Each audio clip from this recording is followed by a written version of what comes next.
أعوذ بالله من الشيطان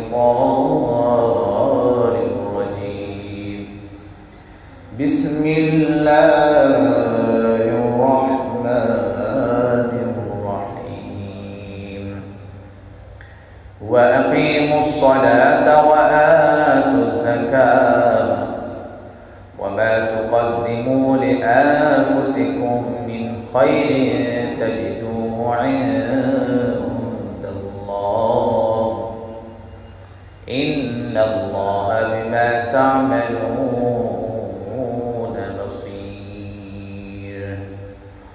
وقال الله تبارك وتعالى في موضع آخر إن الله وملائكته يصلون على النبي يا أيها الذين آمنوا صلوا عليه وسلموا تسليما. محمد الشريف إبراهيم قريب اللهم صل على محمد وعلى آل محمد كما صليت على إبراهيم وعلى آل إبراهيم إنك حميد مجيد. اللهم بارك على محمد وعلى آل محمد كما باركت على إبراهيم وعلى آل إبراهيم إنك حميد مجيد. بلغ العلا بكماله كشف الدجى بجماله حسنت جميع خصاله صلوا عليه وآله. আলহামদুলিল্লাহ, মহান রব্বুল আলামিনের দরবারে আলিশানে লক্ষ কোটি শুকরিয়া, যিনি আমাদেরকে 1446 হিজরির বরকতময় রমাদান মাসের আজকে 6 তারিখ জুমাবার প্রথম জুমায় আল্লাহ তাআলার ঘরে আগে আগে আসার সুযোগ, তৌফিক, সুস্থতা দান করছেন। এই জন্য শুকরিয়া আদায় করি। আলহামদুলিল্লাহ। ربنا لك الحمد حمدا كثيرا طيبا مباركا فيه يا رب لك الحمد كما ينبغي لجلال وجهك ولعظيم سلطانك. রমাদান মাস, এই রমাদানের ফজিলত, করণীয়, বর্জনীয় এই বিষয়গুলো নিয়ে আমাদের ধারাবাহিক আলোচনা তো চলবেই। রমাদান মাসের এই মাসকে বিভিন্ন নামে নামকরণ করা হয়, ডাকা হয়। তার মাঝে অন্যতম একটা হলো শাহরুস সাদাকাতি ওয়াজ যাকাত, যাকাত, দান সদকার মাস। নবী করিম সাল্লাল্লাহু আলাইহি সাল্লাম অনেক দানশীল ছিলেন, আর রমাদান মাস আসলে ওনার দানশীলতা আরো বহু গুণে বেড়ে যেত। আমরা যেন আয়েশা রাদিয়াল্লাহু তাআলা আনহা এটা বর্ণনা করছেন। তো তারই অনুকরণে তার উম্মত হিসাবে আমাদেরও যেন দান, সদকা, যাকাত এগুলোর ব্যাপারে আমরা সচেষ্ট হই, এগুলো যেন আমরা বাড়িয়ে দিই। ইসলামের যতগুলো বিধান আছে তার মাঝে অন্যতম গুরুত্বপূর্ণ বিধান বা স্তম্ভ একটি, তা হল যাকাত। এই যাকাত সম্পর্কে কোরআনে মাজিদে এবং হাদিসে অসংখ্য জায়গায় আলোচনা আছে। শুধুমাত্র কোরআনেই 30 এবং ততাধিক জায়গায়, 30-এরও বেশি জায়গায় আল্লাহ তাআলা এই যাকাত সম্পর্কে আলোচনা করছেন।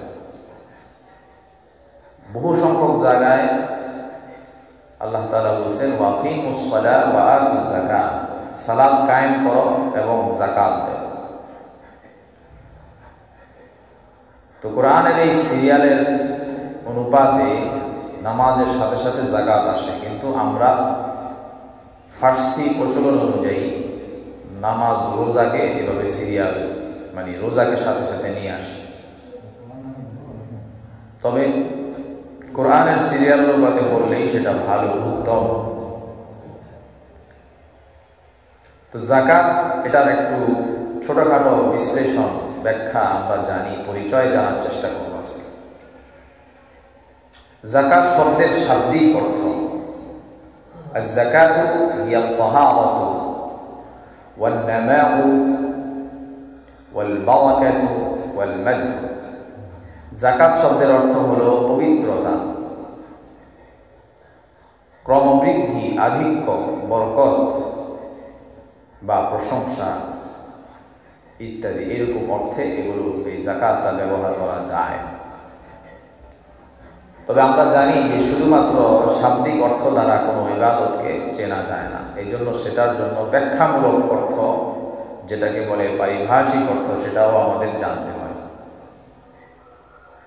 তো পরিভাষায় যাকাত কাকে বলে তার বেশ অনেক সংজ্ঞা রয়েছে, তার মাঝে একটা আমরা আমাদের বোঝার সুবিধার্থে আমরা একটু শুনি।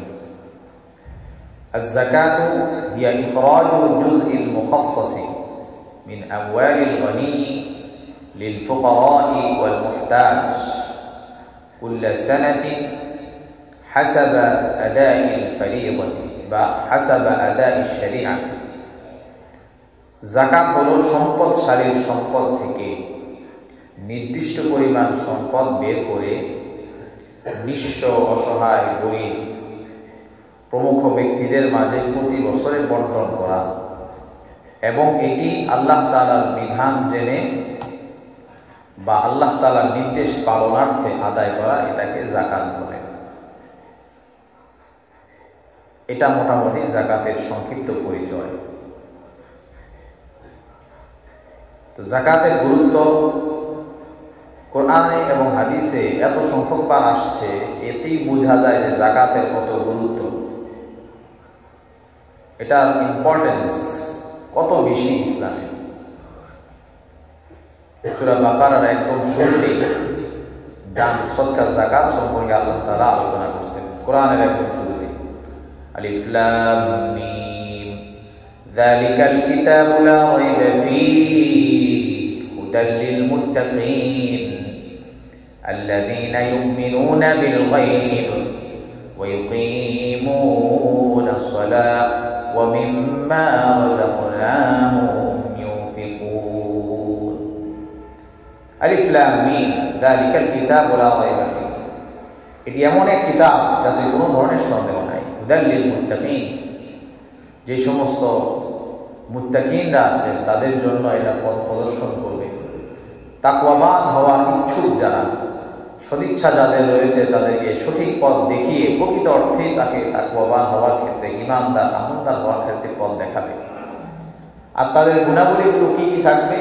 তার এক নম্বর গুণাবলী হলো আল্লাযীনা ইউমিনুনা বিল গায়ব, সে অদৃশ্য জগতের প্রতি ঈমান আনবে এবং অদৃশ্যের যত বিষয়াবলী আছে সেগুলোর প্রতি ঈমান আনবে। ওয়া ইউকিমুনা সালাত, সালাত কায়েম করবে। ওয়া মিম্মা রাযাকনাহুম ইউনফিকুন, এবং আল্লাহ তাআলা যে সমস্ত সম্পদ তাকে রিজিক হিসাবে দান করেন সেখান থেকে সে দান সদকা করবে, যাকাত দিবে। কোরআনের একদম শুরুতেই আল্লাহ তাআলা এই কথাটা বলে দিলেন। তো দেখা যায় এখানেও নামাজের সাথে সাথে যাকাতের কথা, দান সদকার কথা আল্লাহ তাআলা বলছেন। কারণ হলো যে মানুষের সলভেন্সি, সচ্ছলতা, এটা ইবাদতের ক্ষেত্রে অনেক বড় রোল প্লে করে। ইবাদতে আত্মমগ্নতা, খুশু খুজু, আন্তরিকতার জন্য মানুষের ভিতরে সচ্ছলতা থাকা, এটা অনেক গুরুত্বপূর্ণ বিষয়। এজন্য আল্লাহ হাবিব সাল্লাল্লাহু আলাইহি সাল্লাম ধনীদেরকে যাকাত বের করে যে সমস্ত অসচ্ছল সাহাবীগণ ছিলেন তাদের মাঝে দিয়ে দেওয়ার জন্য বলছেন। তাহলে সে সচ্ছল হবে, স্বাচ্ছন্দ্যের সাথে সে ইসলাম প্র্যাকটিস করতে পারবে, দ্বীন মেনে চলতে পারবে। এক হাদিসে নবী করিম সাল্লাল্লাহু আলাইহি সাল্লাম বলেন, কানাল ফাকরু আন ইয়াকুনা কুফরান, অভাব, অনটন, দারিদ্রতা, অসচ্ছলতা, এগুলো মানুষকে আল্লাহ তাআলার অবাধ্যতার দিকে ধাবিত করে, প্ররোচিত করে। ক্ষেত্র বিশেষ তাদেরকে কুফরিতে নিমজ্জিত করে। দেখেন প্রত্যন্ত অঞ্চলে গ্রামগঞ্জে বিভিন্ন বিধর্মী মিশনারিরা, এনজিওরা মানুষকে দান অনুদানের নামে খ্রিস্টান ধর্ম অথবা কাদিয়ানি বিশ্বাসে তাদেরকে গড়ে তুলতেছে, প্ররোচনা দিতেছে, তাদেরকে টাকা দেয়, বিভিন্ন রকম তাদেরকে সুযোগ সুবিধা দেয়।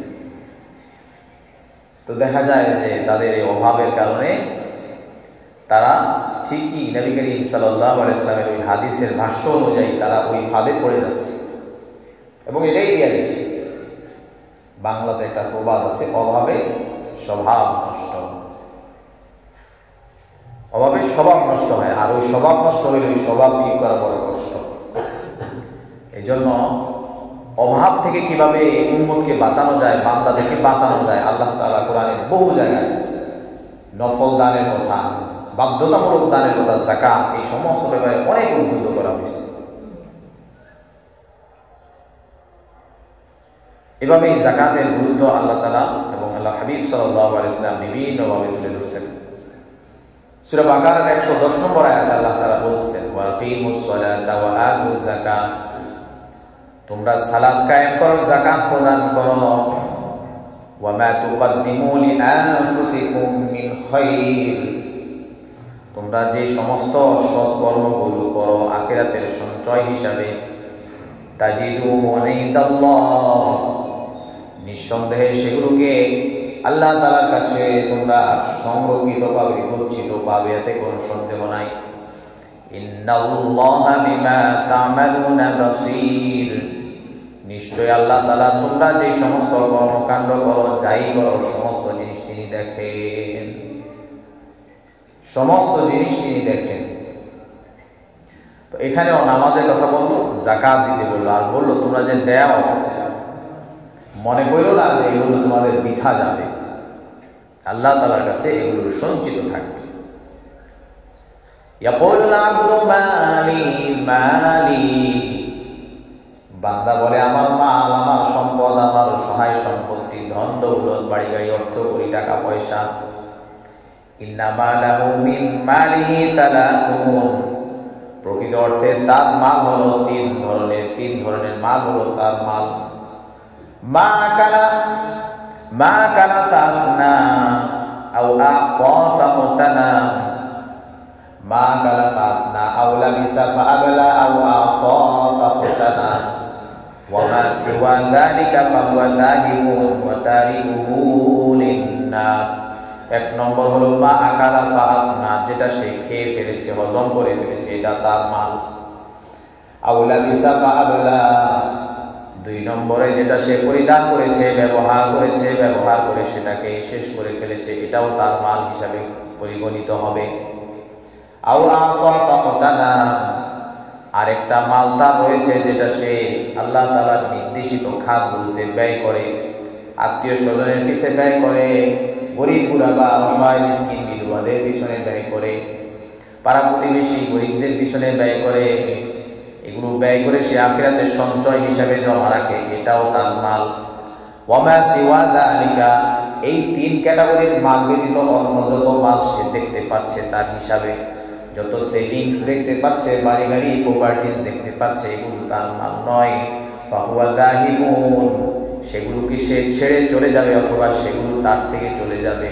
ওয়া তারিকুহু লিন-নাস, সেগুলো মানুষের জন্য থেকে যাবে, মানুষ সেগুলোর মালিক হয়ে যাবে। কত সুন্দর কথা! এই তিন ক্যাটাগরির মালই আসলে একজন বান্দার মাল। একটা সে খাইছে, সে উপকৃত হয়েছে, হজম করে ফেলছে, এটা তার মাল, কারণ সে খাইছে, উপকার পাইছে। আরেকটা হলো সে পরিধান করছে, ব্যবহার করছে, পোশাক হতে পারে, অন্যান্য জিনিসও হতে পারে, এটাও তার মাল, সে ব্যবহার করছে, ফায়দা পাইছে, উপকৃত হয়েছে। আরেকটা হলো সে দান সদকা করছে, এটা আখিরাতে তার জন্য জমা হয়ে গেছে, এটা তার মাল। এছাড়া সে দেখতে পাইতেছে যে আমার ব্যাংকে তো বহুত টাকা, আমার তো বহুত সহায় সম্পত্তি, নবীজি বলতেছেন যে এগুলো তার মাল নয়, কারণ এগুলো তো ফাহুয়া যাহিবুন, এগুলো চলে যাবে, এগুলো চলে যাবে। ওয়া তারিকুহু লিন-নাস, এগুলো মানুষের জন্য থেকে যাবে, মানুষের জন্য তাকে ছেড়ে যেতে হবে। তো মানুষ কি করবে? মানুষ তো তার উপকারে নাও করতে পারে। মরে গেছে, কবরে চলে গেছে, টাকা পয়সা কি করবে ঠিক নাই, বাক্সও বাজাইতে পারে। আর যদি পোলা পাল্টে বইরা না দেওয়া যায় তাহলে বাক্স বাজাইবো, আমি দুর্মুস্ত থাকবে। পোলাই করবো বাপে আমার বিয়ার সময় বাজাইছে, এখন একটু বাজাই, আমার পড়াশোনা আমি বাজাই, তাই না? সিলসিলা জারি করে গেছে না, গুনাহের সিলসিলা জারি করে যাওয়া। গুনাহ এর যতগুলো প্রকার আছে এর মধ্যে একটা হলো গুনাহের জারি। সরকারি জারি আছে না, নেকির কাজ, ধারাবাহিক নেকির কাজ, গুনাহের জারিয়াও আছে। কেউ যদি গুনাহের সূচনা করে, প্র্যাকটিসকে কোথাও প্রতিষ্ঠিত করে, তবে ওই গুনাহ তাকে পেতেই হবে। সে কবরেও চলে গেলেও পাবে, হাসরেও গেলে পাবে। হাবিল কাবিলের ঘটনা জানেন না? খুন খারাপের যে গুনাহ, এটা তাদের মাঝে সংঘটিত হয়েছিল। এখন কি হবে? এই কাবিল একদম যত খুন খারাপি হবে এই জগতে, সব খুন খারাপের গুনাহ তার ভাগে এক অংশ জমা হবে। এই জন্য গুনাহের সূচনা যেন আমার দ্বারা না হয়।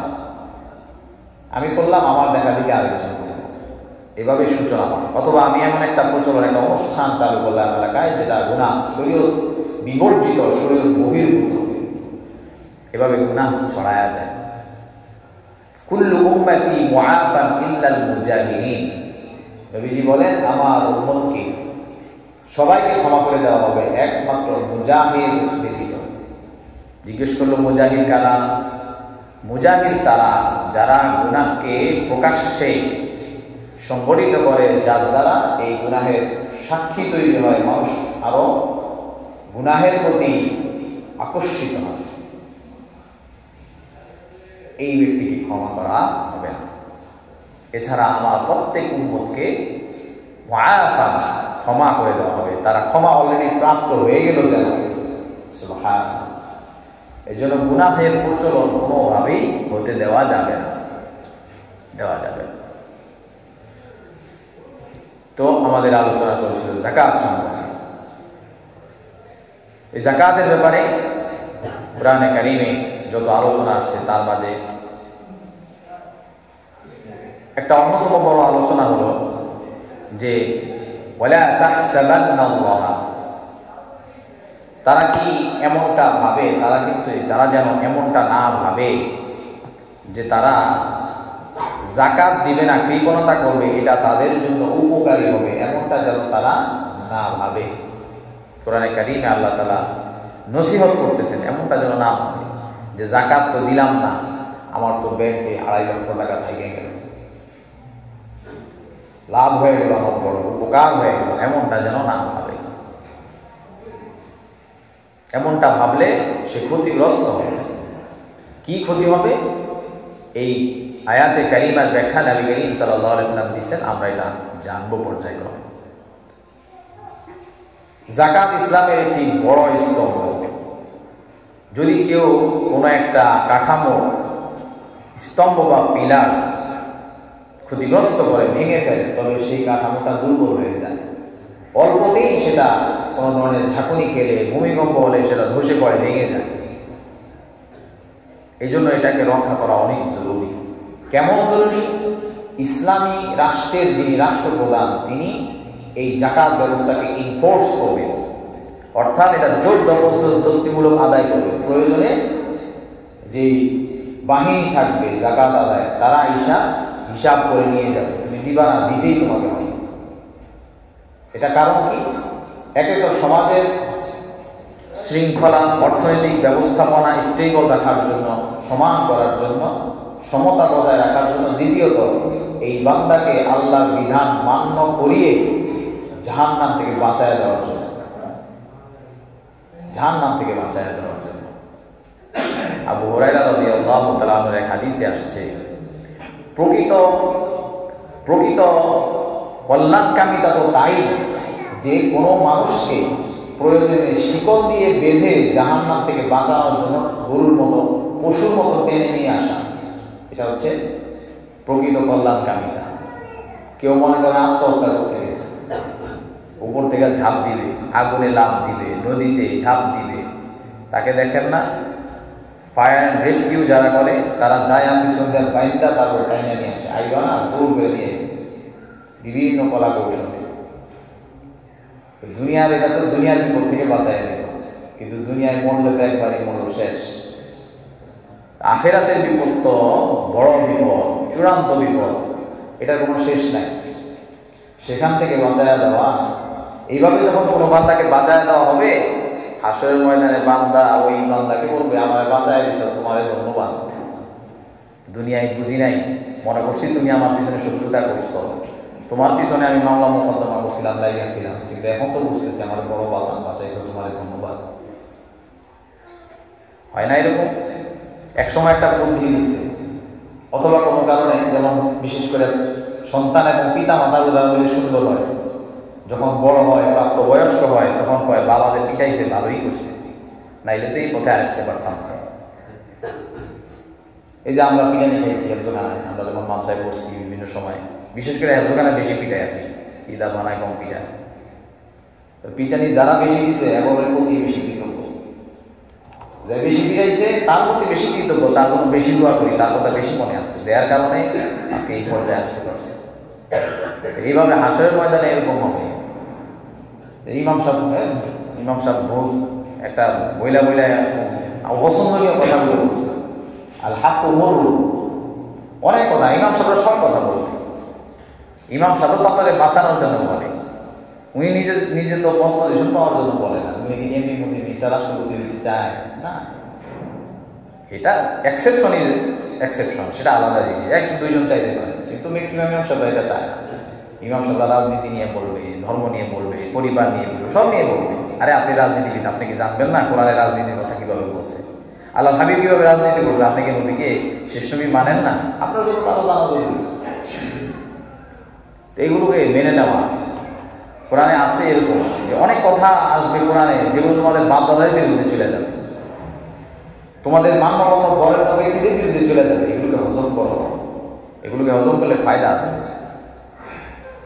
আর এগুলোর বিরুদ্ধে যদি আমার অবস্থান হয়, বা আমি এগুলোকে পছন্দ করি না, শুনতেও চাই না, এগুলো যেন কেউ না শুনে সেটাও চাই না, তাইলে বুঝতে হবে যে আমি মারাত্মক পর্যায়ে অসুস্থ, আমার ভিতরে সুপ্ত কুফরি আছে, শিরক আছে। আল্লাহ তাআলা আমাদেরকে এমন পরিস্থিতি থেকে হেফাজত করুন। বুখারী শরীফের 8 নম্বর হাদিসে ইবনে উমর রাদিয়াল্লাহু তাআলা আনহু বলেন, قال رسول الله صلى الله عليه وسلم بني الإسلام على 50 شهادة أن لا إله إلا الله وأن محمدا رسول الله وإقام الصلاة وإيتاء الزكاة والحج وصوم رمضان। ইসলামের ভিত্তি প্রতিষ্ঠিত 5টি খুঁটির উপরে, এর মধ্যে 1 নম্বর খুঁটি হলো এই কথার সাক্ষ্য দেওয়া আল্লাহ ছাড়া কোনো ইলাহ নাই, মুহাম্মদ আল্লাহ তাআলার রাসূল, এবং নামাজ কায়েম করা, যাকাত আদায় করা, সামর্থ্য থাকলে হজ করা, ওয়া সাওমি রমাদান, এবং রমাদান মাসে রোজা রাখা। এই 5টি হলো ইসলামের মূল ভিত্তি। মূল ভিত্তি 5টি, তাঁবুর মতো। তাঁবু 4 পাশে 4টা খুঁটি, মাঝখানে একটা খুঁটি, তাহলে তাঁবুটা সুন্দরভাবে দাঁড়িয়ে থাকে।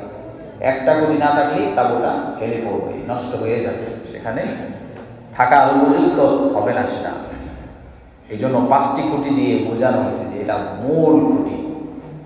এগুলোকে হেফাজত করা আমাদের জন্য জরুরি, রক্ষা করা, আদায় করা জরুরি। এবার আসুন যাকাতের নিসাব বা খাত সমূহ সম্পর্কে আমরা সংক্ষিপ্ত ধারণা নিয়ে নিই।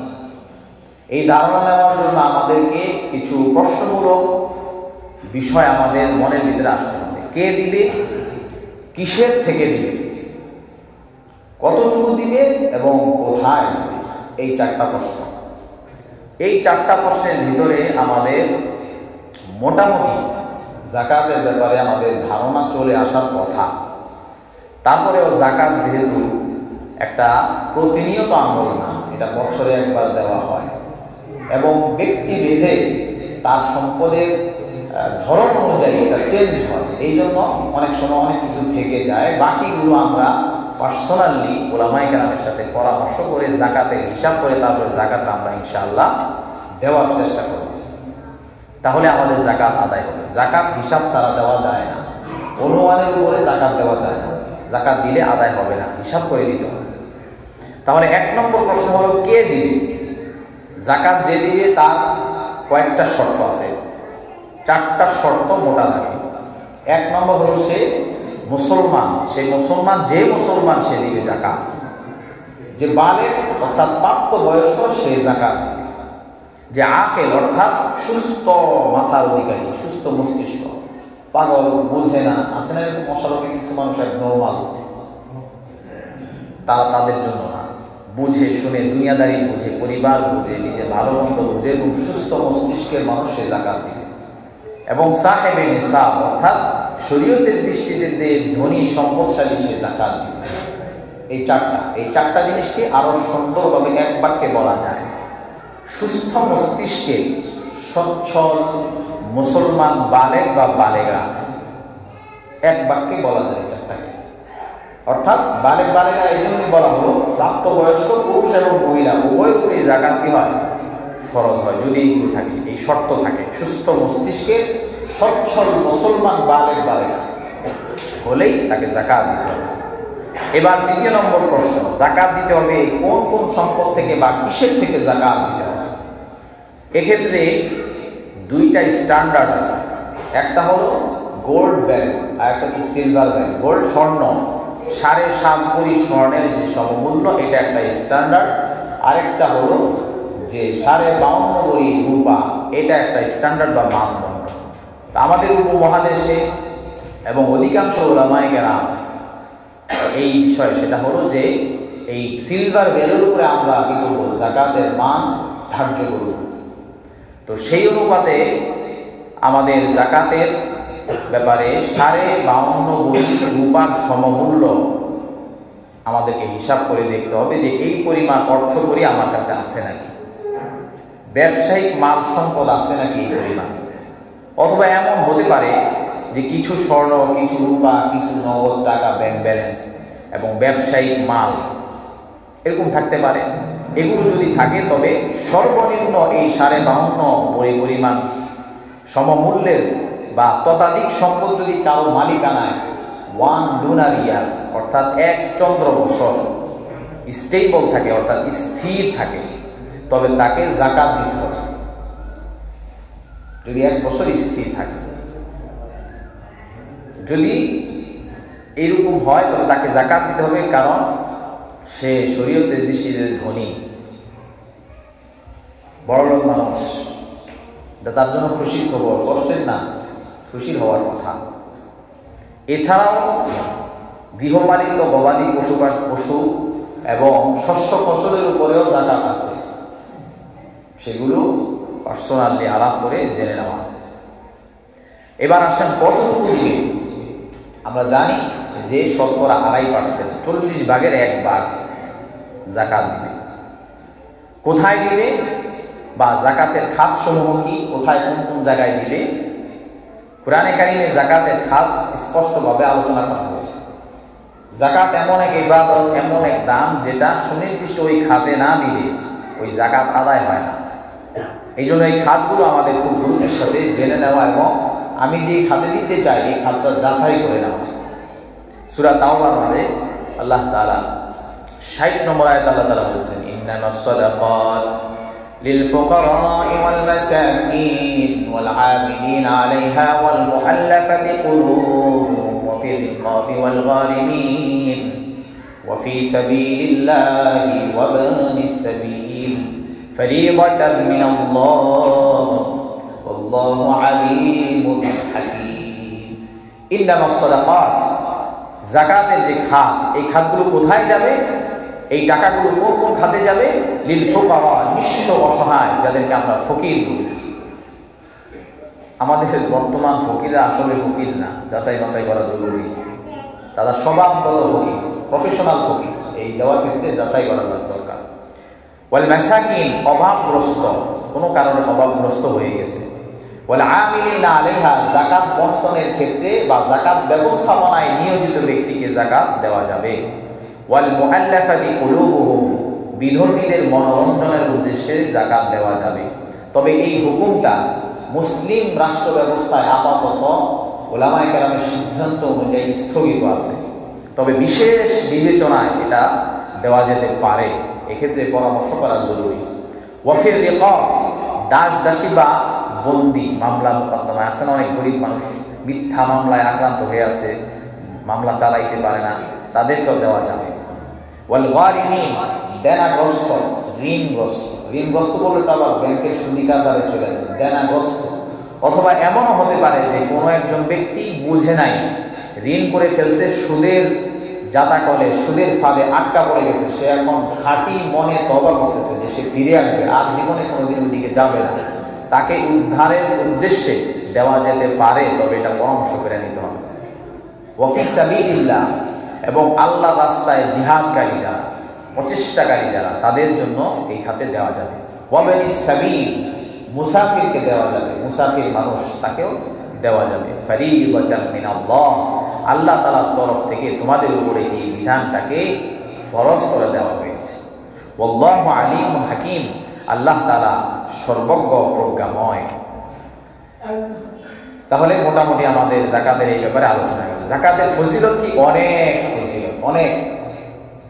এক হাদিসে আসছে আমাদের আয়েশা রাদিয়াল্লাহু তাআলা আনহা বলতেছেন, নবী করিম সাল্লাল্লাহু আলাইহি ওয়াসাল্লাম জিজ্ঞেস করলেন যে ওই যে খাসিটা জবাই দেওয়া হয়েছিল, ওই খাসিটার কতটুকু বাকি আছে? বলতেছে যে এরকম কথাটা এরকম যে মাথা ছাড়া সবগুলো বাকি অংশটা আছে। বলছে না, মাথাটাই আছে, বাকিটা নাই, কারণ মাথাটা দান করছো, এটা আখিরাতে আছে, আর বাকিটা তো দুনিয়াতে আর কতক্ষণ থাকবে, কেউ নিশ্চয়তা নেই। চিন্তা করে কিভাবে চিন্তা করছে। অনেক ফজিলত, সময় খুব সংক্ষিপ্ত। ফজিলত হলো আল্লাহ তাআলা নবী করিম সাল্লাল্লাহু আলাইহি ওয়াসাল্লামকে নির্দেশ করেছেন, আপনি যারা যাকাত ঠিকমতো দিবেন তাদের জন্য আপনি দোয়া করেন, আপনার দোয়া তাদের জন্য কার্যকরী হবে। অর্থাৎ নবীজির দোয়া পাওয়া যাবে, একদম গ্যারান্টেড দোয়া, এতে কোনো সন্দেহ নাই। এবং হাসরের ময়দানে আল্লাহ তাআলার সাথে এমনভাবে সাক্ষাৎ করবে যে তার চেহারা, আল্লাহ তাআলা এমনভাবে ওনার সাথে সাক্ষাৎ করবেন, আল্লাহ তাআলাকে দেখে তার চেহারা পূর্ণিমার চাঁদের মতো উজ্জ্বল হয়ে যাবে। আরো অনেক ফজিলত আছে, সময় খুবই কম, শেষ হয়ে গেছে বললেই চলে। আর যদি না দেয়, যেমন পুরস্কার তেমন তিরস্কার। না দিলে এই যাকাতের মালকে জাহান্নামের আগুনে উত্তপ্ত করা হবে, ঝান্ডা বানানো হবে, সেটা দিয়ে তার গালে ছেদ দেওয়া হবে, কপালে ছেদ দেওয়া হবে, পাজরে, পিঠে, বিভিন্ন জায়গায় ছেদ দেওয়া হবে। আবার কি করা হবে?